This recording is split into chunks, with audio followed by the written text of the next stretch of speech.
नमस्कार, आप देख रहे हैं प्रभा साक्षी। मैं हूं आपके साथ अंकित सिंह। कार्यक्रम है चाय पर समीक्षा और हमेशा की तरह इस कार्यक्रम में रहेंगे प्रभा साक्षी के संपादक नीरज कुमार दुबे जी। सर, आपका बहुत स्वागत है इस धन्यवाद कार्यक्रम अंकित में। जी। सर, सबसे पहले तो हम बात करते हैं जिस तरीके से वित्त मंत्री निर्मला सीतारमन ने राष्ट्रीय मौद्रीकरण पाइपलाइन की शुरुआत की है और सरकार का जो लक्ष्य है आप बताएंगे ही, जी लेकिन इस पाइपलाइन को लेकर सवाल उठाए जा रहे हैं। जी खास करके विपक्ष ये कह रहा है कि सरकार अब बेचने जा रही है जो संपत्तियां हैं जो आजादी के बाद से बाकी की सरकारों ने इस देश में खड़ी की है, उसको ये सरकार बेचने जा रही है। जी सबसे पहले तो आप दर्शकों को ये बताइए कि आखिरकार राष्ट्रीय मौद्रीकरण पाइपलाइन है क्या, जी और क्या वाकई सरकार जो राष्ट्रीय संपत्तियां हैं उसको बेचने जा रही है। जी। देखिए, चाहे अभी की सरकार हो, चाहे पहले की सरकारें हों, कोई भी किसी पर भी आप ये आरोप लगा दें कि आप देश बेच रहे हैं, ये आरोप राजनीतिक रूप से आपको हो सकता है थोड़ा सुर्खियाँ दिला दे, लेकिन हम्म। ये आरोप अनुचित है। किसी भी कोई भी सरकार कोई देश बेचने के लिए नहीं आती है। लोकतंत्र में जो सरकारें होती हैं, वो देश को चलाने के लिए, देश को आगे बढ़ाने के लिए होती हैं, ना कि बेचने के लिए। तो इस तरह के आरोप पहले तो गलत हैं।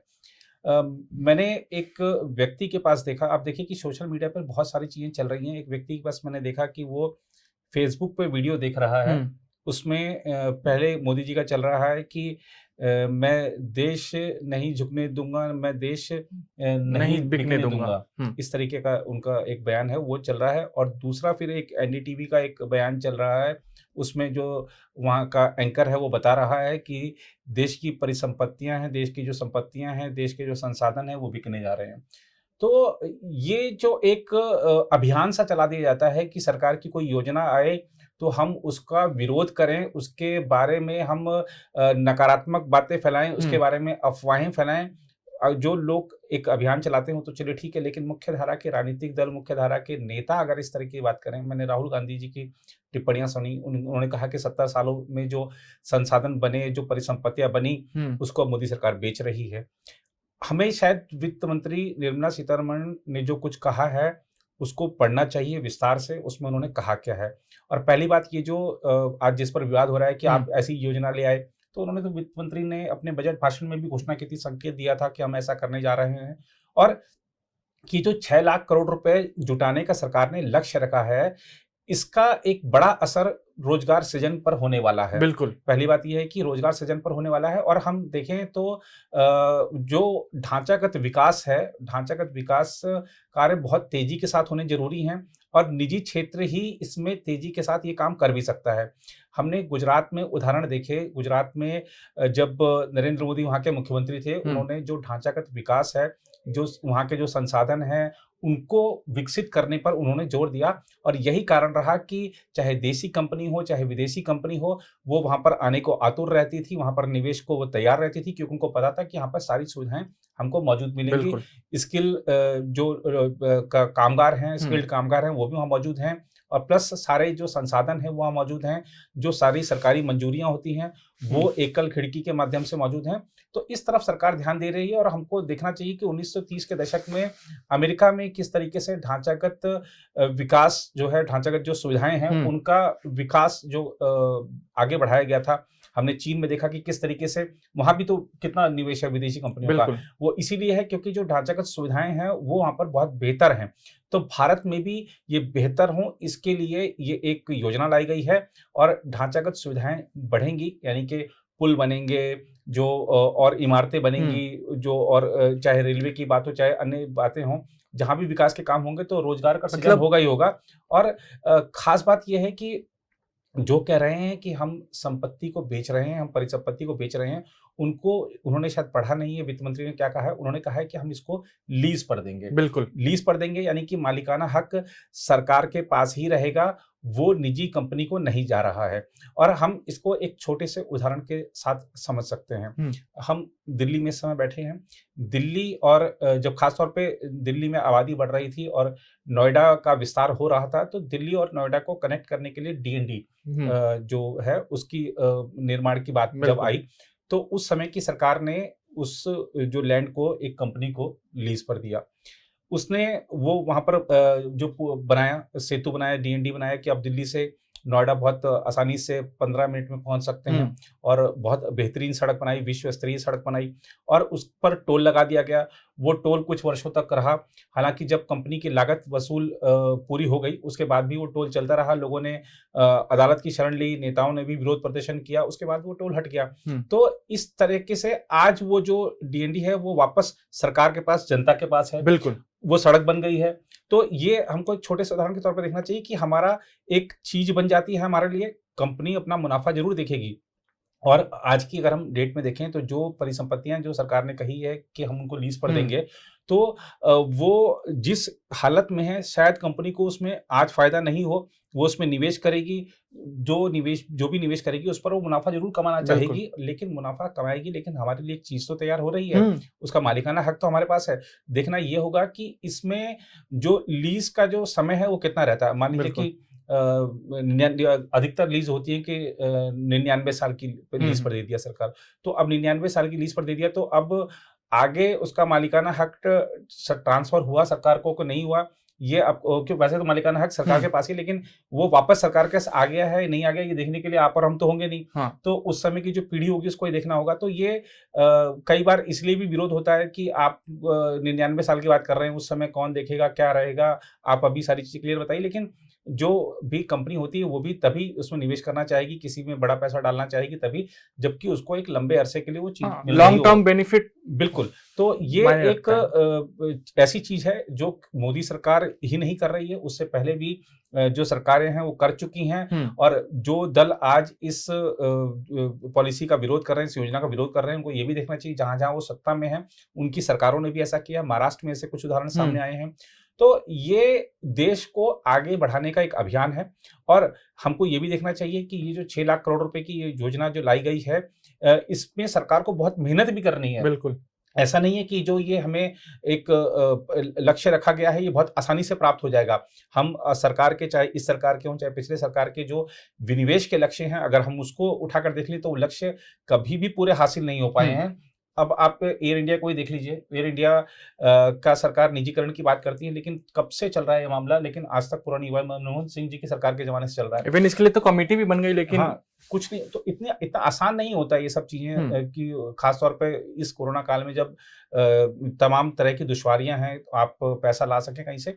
एक प्रयास है और प्रयास से ज़्यादा एक संदेश है पूरी दुनिया के लिए कि भारत खड़ा हो चुका है, भारत आगे बढ़ रहा है, भारत में ढांचागत सुविधाएं मजबूती से आगे बढ़ रही हैं और जो विकास हो रहे हैं उसको देखते हुए आप यहाँ आइए, निवेश कीजिए और निवेश होगा, रोजगार मिलेगा तो अर्थव्यवस्था पटरी पर और तेजी के साथ आगे दौड़ेगी। तो ये कह देना कि सब कुछ बेच दिया जा रहा है, तो आप बेचा किसको जा रहा है? सिर्फ राजनीति, कहीं बेचा नहीं जा रहा है। साफ-साफ कहा है वित्त मंत्री ने कि लीज पर दिया जा रहा है।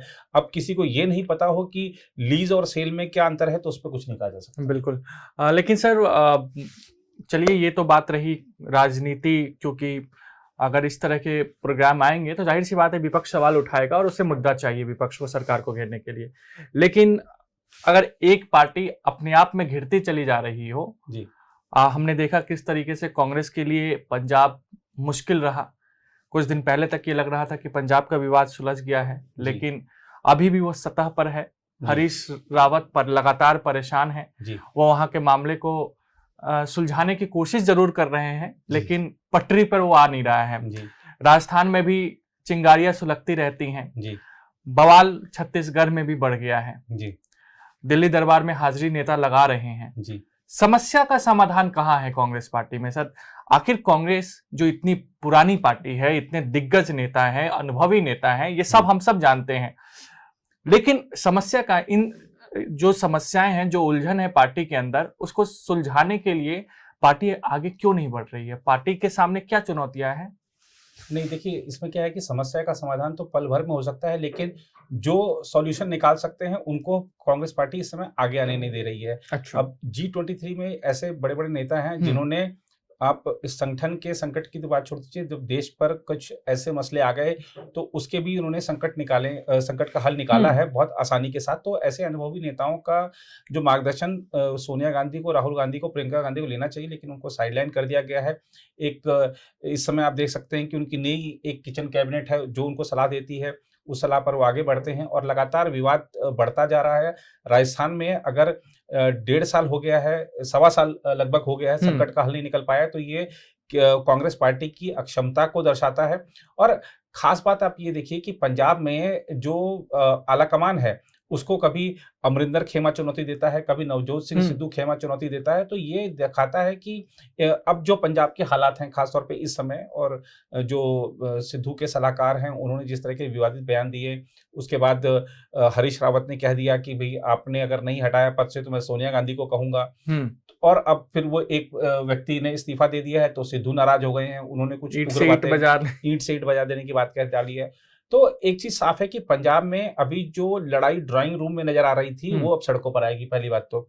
और दूसरी बात ये है कि पंजाब में कांग्रेस ने खास तौर पे सिद्धू के जो सलाहकार हैं, उन्होंने ऐसी बातें कह दी हैं, खास तौर पे कश्मीर को लेकर जो विवादित बयान कही है, इंदिरा गांधी को लेकर जो विवादित बयान कही है, और जो पाकिस्तान समर्थक बयान दिए हैं उन्होंने, उनको पता नहीं है कि ये तीनों चारों चीज़ें बीजेपी नोट कर चुकी है। और जब प्रधानमंत्री नरेंद्र मोदी चुनाव मैदान में उतरेंगे, प्रचार में उतरेंगे, अमित शाह जी जब चुनाव प्रचार में उतरेंगे, तो वो कैसे इन्हीं बयानों को भुनाएंगे। और भाजपा चाहती भी हाँ, कि इस भाजपा तरह के चाहती बयान है आते रहें कि आए। हमें मौका मिले। तो कांग्रेस ने एक तरह से थाली सजाकर दे दी है।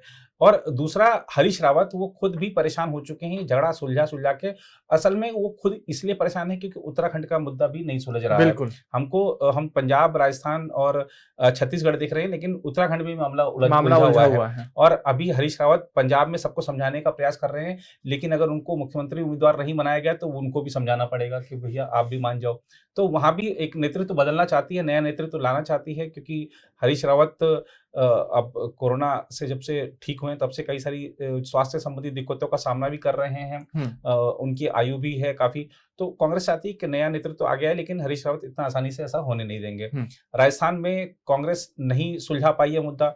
अब छत्तीसगढ़ में माना जा रहा है कि टीएस सिंहदेव को दिया जा सकता है 2.5 साल का कार्यकाल, लेकिन वो आसानी से कार्यकाल पूरा कर पाएंगे क्या, ये एक बड़ी बात होगी, क्योंकि टीएस सिंहदेव ने भूपेश बघेल को आसानी से कार्यकाल पूरा नहीं करने दिया। बिल्कुल। तो ये जो कांग्रेस पार्टी है अपना मुद्दे नहीं सुलझा पा रही है, और इसीलिए सलमान खुर्शीद ने कहा भी है कि अगर हम आपस में लड़ेंगे तो बीजेपी आरएसएस से कैसे लड़ पाएंगे। तो कांग्रेस नेतृत्व को चाहिए कि सबसे पहले तो ये करें कि आप अपना एक पूर्णकालिक अध्यक्ष तो चुन लीजिए, क्योंकि अब आप लगा लीजिए कि इस नई 2019 का जो चुनाव था, तब अगस्त में उन्होंने इस्तीफा दिया था, और ये हम 2021 के अगस्त में बैठे हुए हैं। तो इतना समय हो गया। एक देश की सबसे पुरानी पार्टी, सबसे बड़ी पार्टी भी जो एक समय रही, उसके पास पूर्णकालिक अध्यक्ष नहीं है। ये एक अपने आप में दुर्भाग्यपूर्ण स्थिति है कांग्रेस के लिए, और यही एक कारण है कि कांग्रेस के हाथ से राज्य दर राज्य फिसलते जा रहे हैं। देखना होगा कि कितना तेजी से कांग्रेस उभर सकती है। और जो केंद्रीय नेतृत्व को चुनौती लगातार मिल रही है, राज्यों में मिल रही है, केंद्र में भी आपने देखा कि अभी कपिल सिब्बल के घर में एक डिनर पार्टी हुई थी, उसमें तमाम तरह की बातें सामने आई। तो मंथन करना होगा, एक कम से कम हल निकालने के लिए। एक कांग्रेस पार्टी समय समय पर चिंतन शिविर, मंथन शिविर आयोजित करती रहती है। बहुत समय हो गया, एक मंथन तो करना चाहिए। लेकिन सर, क्योंकि हम बात कांग्रेस की कर रहे हैं, तो एक छोटा सा सवाल है, क्या सिद्धू पंजाब में अमरिंदर पे हावी हो गए हैं? क्योंकि जिस तरीके से 1-2 दर्जन से ज्यादा नेता अमरिंदर के खिलाफ हो गए हैं, उन लोगों ने अपनी बात हरीश रावत तक पहुंचाई है, क्या वाकई सिद्धू गुट अमरिंदर गुट पे हावी हो गया है पंजाब में? देखिए, अगर जनाधार की बात करते हैं आप, ठीक है कि आप टीवी पर शायद ज़्यादा दिख सकते हैं अमरिंदर सिंह से, नवजोत सिंह सिद्धू, और अखबारों में ज़्यादा दिख सकते हैं, लेकिन जनाधार की बात करें तो सिद्धू और अमरिंदर में कोई तुलना नहीं है। अमरिंदर एक बड़े नेता हैं, कहीं से भी चुनाव जीत सकने की क्षमता रखते हैं। और अगर हम बात करें जो कांग्रेस के वहाँ पर 80 विधायक हैं इस समय पंजाब में, तो अभी जो कल उनकी बैठक हुई है उसमें 55 विधायक उनके साथ थे। वहाँ पर 8 सांसद हैं कांग्रेस के, वो 8 उनकी बैठक में थे। तो बिल्कुल बहुत बड़े नेता हैं। और अब जब कोई इतनी बार मुख्यमंत्री रहा है, इतने सालों से पंजाब कांग्रेस अध्यक्ष भी रहा है, तो उनकी तुलना नहीं हो सकती है सिद्धू से, अगर राजनीतिक हम हिसाब से देखें। बिल्कुल सर, अफगानिस्तान में लगातार हालत खराब होते जा रहे हैं, इसमें हम सब लगातार अपने दर्शकों को बता भी रहे हैं। भारत की स्थिति, क्योंकि विदेश मंत्री एस जयशंकर ने सभी दलों को, जो भारत सरकार की नीति है, रणनीति है अफगानिस्तान को लेकर, उसको सूचना दिया है, सभी दलों को बताया है कि हम ये कर रहे हैं, आने वाले समय में हम ये करेंगे। लेकिन उन्होंने ये जरूर कहा है कि आपको इंतजार करना पड़ेगा, अभी स्थिति जब ठीक होती है उसके बाद हम तालिबान के साथ कैसे संबंध रखने हैं जी। उस पर हम विचार करेंगे। एस जयशंकर जो सर्वदलीय बैठक हुई उनके नेतृत्व में, उसके बाद क्या संदेश निकल कर आ रहा है? जी, नहीं देखिए, एक तो ये है कि जब अफ़गानिस्तान में हालात ठीक थे, तब भी भारत ने वहाँ पर सर्वाधिक काम किया। विकास जो परियोजनाएँ वहाँ चल रही हैं, उसमें अपना पूरा योगदान देकर। बिल्कुल। और आज जब हालात खराब हैं, तब भी भारत वहाँ पर काफ़ी काम कर रहा है लोगों को वहाँ से निकालने की। ख़ास तौर पर जो अल्पसंख्यक हैं, हिंदू हैं, वहाँ पर सिख हैं, तो उनको अब आप कोई कुछ कहे उस पे, उसकी बजाय जो वहाँ से आ रहे हैं, वही उनसे सुनिए। वो कह रहे हैं कि सिर्फ़ भारत सरकार ने मदद की हमारी, और कोई मदद नहीं कर रहा, किसी ने हमको पूछा तक नहीं। तो और भारत सरकार ने न सिर्फ़ अपने लोगों को वहाँ से निकाला है, विदेशियों को निकाला है, हमारे पड़ोसी और मित्र राष्ट्र नेपाल के लोगों को वहाँ से निकाला है। तो ये भारत ने, और अपना हमारी देखिए वायुसेना इस समय किस तरह से दिन-रात लगी हुई है। अब जितनी मंजूरी मिलती है, ख़ास तौर पर क्योंकि वो अभी की बात करें तो वहाँ पर अमेरिकी फ़ौजों के नियंत्रण में है काबुल एयरपोर्ट का सारा कामकाज, तो जितनी मंजूरी मिलती है उतनी फ्लाइटें हम वहाँ भेज रहे हैं, अपने लोगों को निकाल रहे हैं। और जो लोग वहाँ पर भारतीय विदेशी कंपनियों में काम करते थे, उनके साथ एग्रीमेंट ये हुआ है कि आप हमारे जो लोग आपके लिए काम करते थे, आप उनको ले जाइए पहले अपने देश, हम उसके बाद ले आएँगे, क्योंकि एक सीमा है हमारे पास भी निकालने की। तो हम तेज़ी से निकाल रहे हैं। और आप देखिए कि ई-वीज़ा की सरकार ने योजना घोषित कर दी। जो लोग वहाँ से आए हैं, उनको तमाम जो सामाजिक संगठन हैं, उनकी मदद कर रहे हैं। भारत सरकार की तरफ से मदद की जा रही है। तो भारत सरकार का एक सकारात्मक रवैया है। अंतर्राष्ट्रीय जो मंच हैं, उन्होंने भी तारीफ़ की है भारत सरकार के इस जो वहाँ पर सहयोग अभियान चल रहा है। और ख़ास तौर पे जो सर्वदलीय बैठक की आपने बात करी है, इसमें विदेश मंत्री ने ये जो बैठक थी, इसमें हर एक प्रश्न का जवाब दिया है। हर एक के जो मन में उत्सुकता थी, जो नेता वहाँ पे गए थे, उन सबके उत्सुकता जो थी, वो सबको शांत किया है, सबके सवालों के जवाब दिए हैं। जहाँ गलती थी, वो गलती भी मानी है, और क्या-क्या कर रहे हैं, क्या किया जा सकता है, वहाँ के क्या हालात हैं। और तालिबान ने दोहा समझौते से हट के, जो वहाँ पे वादे किए गए थे, उससे हट के किस तरीके से वादा खिलाफी की, सब सारी जानकारी दी गई है। और हम अगर देखें तो इस सरकार ने जब भी कोई ऐसे ख़ास तौर पर राष्ट्रीय सुरक्षा से जुड़े मुद्दे आए हैं, विपक्ष को साथ में लेकर चलने का प्रयास किया है। आप देखिए, चाहे सर्जिकल स्ट्राइक हुई थी, तब भी सभी दलों को एक जानकारी दी गई थी। इसी तरीके से जो एयर स्ट्राइक हुई थी, तब भी सभी दलों को जानकारी दी गई थी। तो ऐसे राष्ट्रीय सुरक्षा के मुद्दे पर, अंतर्राष्ट्रीय मुद्दों पर सरकार सबको साथ लेकर चलती है। ये एक अच्छी बात है, लोकतंत्र में ऐसा होना ही चाहिए। लेकिन एक चीज़ दुर्भाग्यपूर्ण लगी कि जब बैठक में आपने एकजुटता दिखाई, जो कि दिखनी चाहिए थी, आपने दिखाई, अच्छी बात है। अब बाहर आके आप बयानबाजी करते हैं कि नहीं, आपकी क्या तालिबान से भी बात हुई है, ये नहीं बताया गया, वो नहीं बताया गया। तो ऐसे लोग अपनी राजनीति भी चमकाने में लगे हैं, उससे थोड़ा बचना चाहिए था। ऐसे संवेदनशील मुद्दे पर हमको एक राष्ट्र के तौर पर एकजुट दिखना चाहिए। बिल्कुल, राष्ट्र के तौर पर हमें एकजुट दिखना चाहिए, रहना चाहिए, और आगे भी हम कैसे रहें, इसके लिए योजना बनानी चाहिए। बिल्कुल, बिल्कुल। तो आज के चाय पर समीक्षा कार्यक्रम में इतना ही। अगले सप्ताह आपसे फिर मुलाकात होगी। तब तक मुझे यानी अंकित सिंह और प्रभा साक्षी के संपादक नीरज कुमार दुबे को दीजिए इजाजत। नमस्कार।